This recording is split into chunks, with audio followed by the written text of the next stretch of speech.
What's your baseball philosophy? What got you so far? Basically, as a pitcher, I just try to attack the zone and stay aggressive on guys. Now, do you pitch to your strength or about his weakness?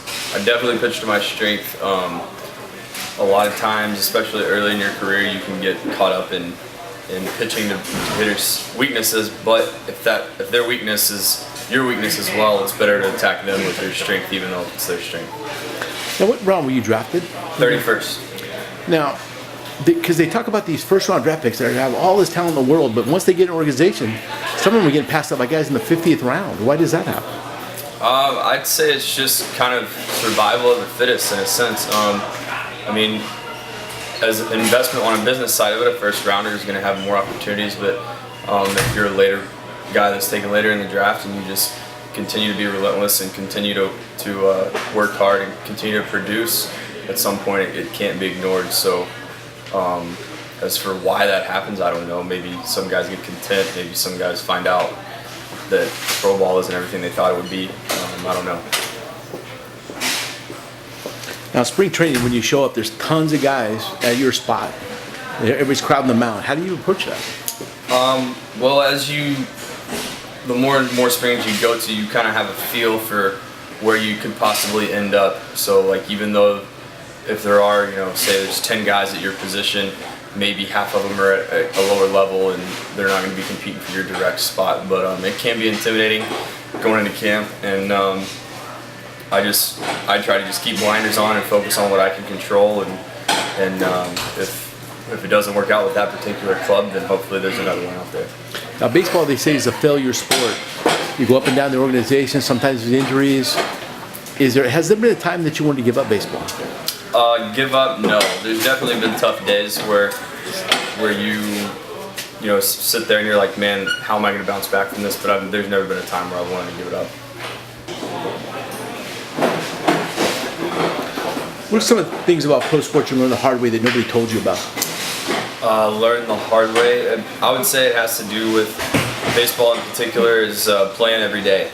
Not just physically being draining, but more so on the emotional side. Like, it's really easy to get caught up in the highs and lows, and you can't really prepare yourself for that until you go through it. So, but thankfully, I've had a good support group around me to kind of keep me always level-headed and realize that just because I'm doing really good at baseball doesn't mean I'm a good person. That I'm really doing bad doesn't mean I'm a bad person. Just kind of keep that humility and keep plugging along every day. Now, has baseball changed you in any way? I would say it might change you a little bit in the sense of your personal life, like back home with your family and loved ones, just because you're gone for so long, and you form this relationship with players, and your player-on-player relationship is drastically different than it would be your wife, fiance, girlfriend, mom, or dad. So I don't want to say change, but I feel like most baseball players get hardened a little bit emotionally. Now, once you sign a professional contract, obviously you're a professional baseball player. But was there a moment that you can point to before that you knew you were going to play professional baseball? I would never say a specific moment. That's always something I always strive for, and I was fortunate enough that it worked out. But as I continued to play through college and develop and see the situations I would be given or situations I would earn, that I kind of had a good feeling that I would be blessed enough to get this opportunity. You were the sports page scouting reports where baseball lists you in the top 30 in the organization, stuff like that? No, I don't look at those. Honestly, I really don't care about those kind of lists, just because the only thing that can be dictated is how you play on the field, regardless of what opinion someone has of you. If it's a negative opinion, you can change it by your play on the field, and if it's a positive opinion, you can also change that negatively on the field. So I just try to steer away from those and just keep blinders on and worry about what's on the field. Anybody call you, mom and dad call you up and say, oh man, I hate this guy for writing this, or who is this guy? No. If they do, they know that I'm pretty strong in my opinion of not really looking at media or articles or any of that kind of stuff. So if there is a negative one, they don't even bring it to my attention. How do you have the fans, people yelling and screaming at you all the time? Just deal with it as part of the game. Just realize that most of them probably don't have a clear view on what's really happening on the field. They're just there to have a good time and enjoy the atmosphere. So just let them have their fun. But the umpires, especially as a pitcher, how do you handle the umpires?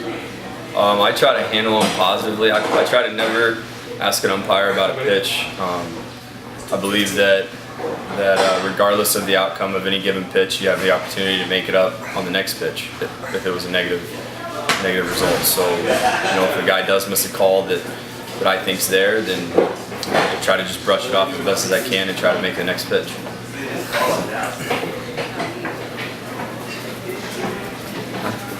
What would you tell a high school kid about professional baseball if he asked you? Sorry. I would tell them that if it's something they really want to pursue, to never quit pursuing it, and understand that it's going to be a daily battle and a daily grind, and there's going to be days when you wake up and you don't necessarily want to go to the park, but you really want to play and make the most of it. You'll find the energy to get there.